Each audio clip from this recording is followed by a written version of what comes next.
दोस्तों स्वागत है आपका एक बार फिर से हमारे चैनल पर। आज लेकर आए हम सॉलिड स्टेट, जिसे हिंदी में ठोस विलयन कहते हैं। क्लास 12th का बहुत ही इंपॉर्टेंट चैप्टर है जो कि यूपी बोर्ड में बहुत ही ज़्यादा अंक समाहित रखता है। तो आज हम बात करेंगे सॉलिड यानी कि ठोस हम किन्हें कह सकते हैं और इनके प्रकारों की। तो आज के चैप्टर में हम कवर करने वाले हैं सॉलिड्स की और इनके टाइप्स की, और बात करेंगे क्रिस्टलाइन सॉलिड्स के टाइप्स की। तो चलते हैं वीडियो को स्टार्ट करते हैं। यदि आपने अभी तक हमारा चैनल सब्सक्राइब नहीं किया है तो कृपया चैनल को सब्सक्राइब करें, और अन्य मैथमेटिक्स एंड फिजिक्स के वीडियो देखने के लिए कृपया आई बटन पर क्लिक करें। तो चलते हैं और स्टार्ट करते हैं वीडियो।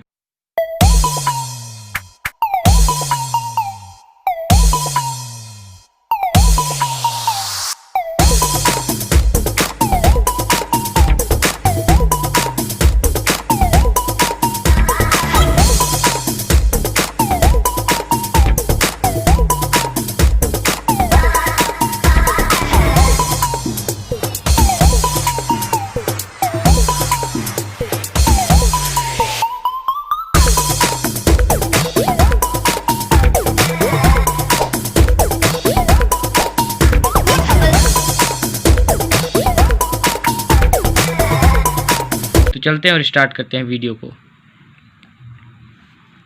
तो दोस्तों यहाँ पर हमने पहले से ही देखिए सॉलिड स्टेट की 2 हेडिंग बना के रखा है, जनरल इंट्रो और क्लासिफिकेशन ऑफ सॉलिड्स की। तो जान लेते हैं पहले सॉलिड स्टेट का हम जनरल इंट्रो। तो पदार्थ को हम जानते हैं 3 भौतिक अवस्थाओं में बांटा गया है, ठोस, द्रव और गैस। इनमें से सबसे अधिक महत्वपूर्ण ठोस है, क्योंकि ठोस कुछ विशेष प्रकार के गुणों को प्रदर्शित करते हैं। तो आज हम इसी के विषय में चर्चा करेंगे और जानेंगे कि ठोस क्या है। हमने बहुत पहली की कक्षाओं 9th और 10th में पढ़ रखा है कि ठोस वह होते हैं जो डिफिनिट शेप यानी कि जिनका शेप यानी कि आकार, वॉल्यूम सब निश्चित होते हैं, जिनकी डेंसिटी हाई होती है यानी कि जो उच्च घनत्व वाले, और लो कंप्रेसिबिलिटी यानी संपीडितता वाले होते हैं, इन्हें ही हम ठोस कहते हैं। लेकिन आज हम कुछ सॉलिड की अन्य प्रकार की परिभाषा पढ़ेंगे जो यूपी बोर्ड के 12th के सिलेबस में निर्धारित की गई है। तो जानते हैं कि सॉलिड स्टेट की एक अरेंजमेंट यानी व्यवस्थापित परिभाषा क्या है। तो चलते हैं और स्टार्ट करते हैं सॉलिड को। तो सॉलिड आखिरकार क्या है, अब हम बात करते हैं सॉलिड की। तो ठोस अवस्था पदार्थ की वह अवस्था होती है जिसमें घटक अणु, जिन्हें हम इंग्लिश में कंस्टिट्यूएंट पार्टिकल्स कहते हैं, घटक अणु में अणु, परमाणु तथा आयन यह आते हैं, जो कि एक निश्चित व्यवस्था में व्यवस्थित रहते हैं, यानी क्लोजली पैक्ड। हम कहें एक प्रकार से ये क्लोजली पैक्ड रहते हैं, एक प्रकार से एक दूसरे से समृद्ध संकुलित होते हैं तथा गति करने में यह स्पर्श होते हैं। यह केवल अपनी स्थिति यानी अपने अक्ष पर ही कंपन कर सकते हैं। यदि हम एक एग्जाम्पल के तौर पर समझें, लेट कर लें यहाँ पर कोई जालक है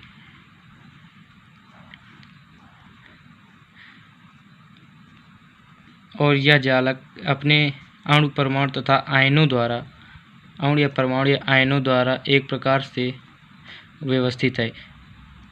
यदि ये एक प्रकार से क्लोजली पैक्ड हो या इसके अणु, ये इनके अणु, परमाणु या आयन होते हैं, जिन्हें हम घटक अणु कहते हैं।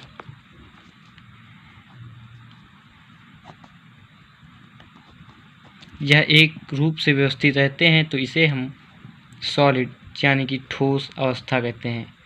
इसके बाद ठोस को 2 भागों में विभाजित किया गया है, क्रिस्टलाइन सॉलिड और एमॉर्फस सॉलिड, यानी कि क्रिस्टलीय ठोस और अक्रिस्टलीय ठोस।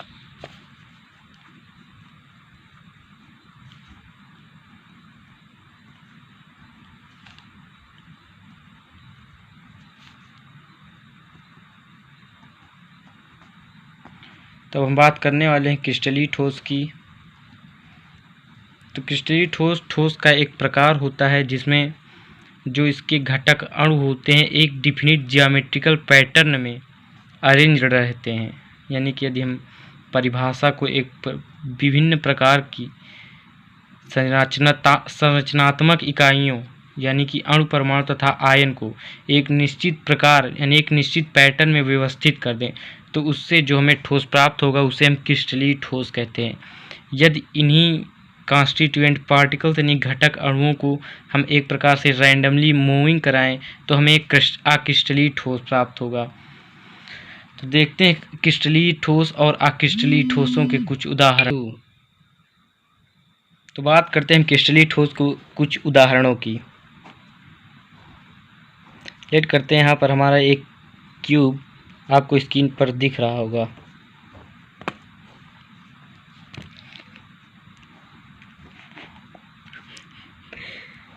तो आशा करते हैं कि आपको स्क्रीन पर एक क्यूब दिख रहा होगा, जैसा कि हम यहाँ पर बात करते हैं क्रिस्टलीय ठोस के उदाहरण की। हमने यहाँ से पहले ही फिगर ड्रा कर रखा है। देखिए आप यहाँ पर प्रत्येक घटक अणु एक निश्चित व्यवस्था यानी कि एक निश्चित पैटर्न के अंतर्गत व्यवस्थित हैं, इसलिए हम इसे क्रिस्टलाइन सॉलिड यानी कि क्रिस्टलीय ठोस कहते हैं।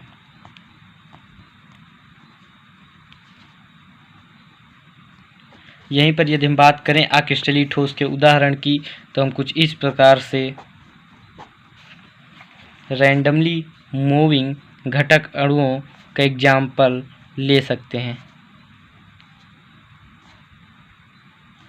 यहाँ पर देखिए इनके घटक अणु एक निश्चित व्यवस्था यानी कि एक निश्चित पैटर्न को फॉलो नहीं कर रहे हैं, अतः यह एक अक्रिस्टलीय ठोस का उदाहरण हुआ। एक और उदाहरण लेकर समझते हैं।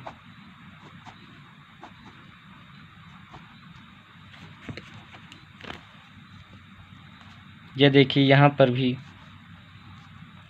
कुछ घटक अणु एक निश्चित व्यवस्था को फॉलो नहीं कर रहे हैं, तो यहाँ पर ये दोनों एग्जाम्पल अक्रिस्टलीय ठोस को बताते हैं। इसके बाद बात करेंगे क्रिस्टलीय और अक्रिस्टलीय ठोसों में समानताएं और विषमताएं की, लेकिन उससे पहले अक्रिस्टलीय ठोसों के कुछ विशेष गुण जान लेते हैं। अक्रिस्टलीय ठोसों में एक ऐसा गुण पाया जाता है जिससे यह थोड़ा सा द्रव रूप में भी पहचाने जाते हैं। अक्रिस्टलीय ठोसों में थोड़ा बहने का गुण होता है, यानी कुछ द्रव मात्रा होती है, यानी कि इनमें कुछ विस्कोसिटी जिसे हम त्यांता कहते हैं होती है, इसलिए इन्हें हम अतिशीतित द्रव भी कहते हैं। यदि हम इनका एक अतिशीतित द्रव का यानी अक्रिस्टलीय ठोस का एक बहने वाले गुण का एग्जाम्पल लें, तो यहाँ पर आपने देखा होगा कि पुरानी इमारतों में लगा कांच धीरे धीरे नीचे की ओर मोटा हो जाता है। वह इन्हीं कारण होता है क्योंकि वह अक्रिस्टलीय ठोस होता है और धीरे धीरे अक्रिस्टलीय ठोसों में बहने का गुण पाया जाता है, इसलिए वह धीरे धीरे नीचे की ओर मोटा हो जाता है। इसलिए अक्रिस्टलीय ठोस को हम एक दूसरी प्रकार से अतिशीतित द्रव भी कह सकते हैं। ये यूपी बोर्ड के 12th के चैप्टर में बहुत ही इम्पॉर्टेंट रोल रखता है, इसलिए हम यहाँ पर इसे वेरी इम्पॉर्टेंट की श्रेणी में रख देते हैं। अब आगे बढ़ते हैं और जानते हैं कि ठोस यानी कि क्रिस्टलीय और अक्रिस्टलीय ठोस में क्या क्या अंतर हैं। तो बढ़ते हैं। आप स्क्रीन पर एक सारणी देख रहे होंगे। इस सारणी के माध्यम से हम आपको बताएंगे कि क्रिस्टलाइन सॉलिड्स और एमॉर्फस सॉलिड में मुख्यतः क्या भेद हैं। तो सबसे पहले बात करते हैं क्रिस्टलीय ठोस की। तो क्रिस्टलीय ठोस जो होता है, हमने पहले बताया, एक निश्चित अरेंजमेंट का पैटर्न फॉलो करता है। तो हम कह सकते हैं कि यह एक लैटिस स्ट्रक्चर रखता है। वहीं हम बात करते हैं अक्रिस्टलीय ठोस एमॉर्फस सॉलिड की। तो अक्रिस्टलीय ठोस जो है वह अनियमित यानी कि एक प्रकार से कहें तो do not have any lattice structure या एक क्रम व्यवस्था यानी कि एक अरेंजमेंट फॉलो नहीं करता है। वहीं अब बात करते हैं दूसरे प्रमुख अंतर की। तो इनके ज्यामितीय विन्यास यानी ज्योमेट्रिकल अरेंजमेंट देखें तो क्रिस्टलीय ठोसों के ज्योमेट्रिकल अरेंजमेंट निश्चित होते हैं, वहीं अक्रिस्टलीय ठोसों के अरेंजमेंट अनिश्चित होते हैं। अब बात करते हैं क्रिस्टलीय ठोसों के गलनांक की। तो चूंकि इनका गलनांक एक प्रकार से निश्चित होता है क्योंकि इन्हें गर्म किया जा सकता है, क्योंकि इनका एक ज्यामितीय विन्यास एक स्ट्रक्चर होता है। लेकिन अक्रिस्टलीय ठोसों का गलनांक अनिश्चित होता है क्योंकि इनका कोई भी स्ट्रक्चर निश्चित नहीं होता। बात करते हैं गलन ऊष्मा की। तो क्रिस्टलीय ठोसों की गलन ऊष्मा निश्चित होती है, वहीं अक्रिस्टलीय ठोसों की बात करते हैं तो यह निश्चित नहीं। तो दोस्तों बात करते हैं अगले अंतर की। तो बात करते हैं क्रिस्टलीय ठोस में अगले अंतर की, जो कि बहुत ही इम्पॉर्टेंट रहने वाला है।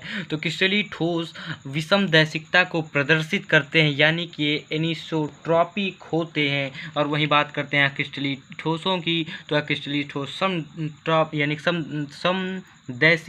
समदैशिक यानी कि आइसोट्रॉपिक होते हैं, इसके बाद बात करते हैं अगले एग्जाम्पल की। तो अक्रिस्टली ठोस लघु परास व्यवस्था दर्शाते हैं, यानी कि इन्हें ज़्यादा दूरी तक फैलाया नहीं जा सकता। जैसा कि आप उदाहरण में कांच का एग्जाम्पल ले सकते हैं कि यह ज़्यादा दीर्घ दूरी तय नहीं कर सकता, अतः इन्हें हम लघु परास व्यवस्था के ठोस भी कह सकते हैं। और वहीं बात करते हैं क्रिस्टलीय ठोसों की, यह दीर्घ परास व्यवस्था के ठोस होते हैं। जैसा कि आप एग्जाम्पल में इनका प्रयोग कर दे सकते हैं डायमंड और NaCl के होती है। इसके बाद एक बात करते हैं ऐसे अंतर की जो बहुत ही इम्पॉर्टेंट रोल रखता है यूपी बोर्ड के पेपर में, वह है कि चाकू से काटने पर क्रिस्टलीय ठोस किस प्रकार का प्रभाव दिखाते हैं। तो जब हम चाकू से किसी क्रिस्टलीय ठोस को काटते हैं तो वह एक नियमित पैटर्न में कटता है, जिससे हम कहते हैं कि यह नियमित कटाव दिखा रहा है। वहीं अक्रिस्टलीय ठोस को यदि हम किसी चाकू से काटते हैं यानी नाइफ चलाते हैं तो वह एक अनियमित यानी अनसिमेट्रिक पैटर्न को फॉलो करता है, जिससे हम कहते हैं कि यह अनियमित कटाव व्यक्त करता है। जैसा कि आप इन दोनों के कटने की, चाकू से कटने की फिगर को स्क्रीन पर देख सकते हैं। इसके बाद बात करते हैं संपीड्यता कंप्रेसिबिलिटी की। तो क्रिस्टलीय ठोस सामान्य रूप से असंपीड्य होते हैं, और लेकिन अक्रिस्टलीय ठोसों की बात करते हैं तो कुछ सीमा तक इन्हें संपीड़ित किया जा सकता है। संपीड्यता की बात करें तो इन्हें कितना दबाया जा सकता है उसे हम संपीड्यता द्वारा व्यक्त करते हैं। इसके बाद प्रकृति की बात करते हैं तो क्रिस्टलीय ठोस विशुद्ध ठोस होते हैं। वहीं बात करते हैं अक्रिस्टलीय ठोसों की, तो इन्हें हम अतिशीतित द्रव या इन्हें एक और नाम छद्म ठोस, स्यूडो सॉलिड या सुपर कूल्डेड लिक्विड्स के नाम से जाना जाता है, जो कि यूपी बोर्ड के 12th के सिलेबस के लिए बहुत ही इम्पॉर्टेंट चैप्टर का बहुत ही मोस्ट इम्पॉर्टेंट टॉपिक है जो हम यहाँ पर बता रहे हैं।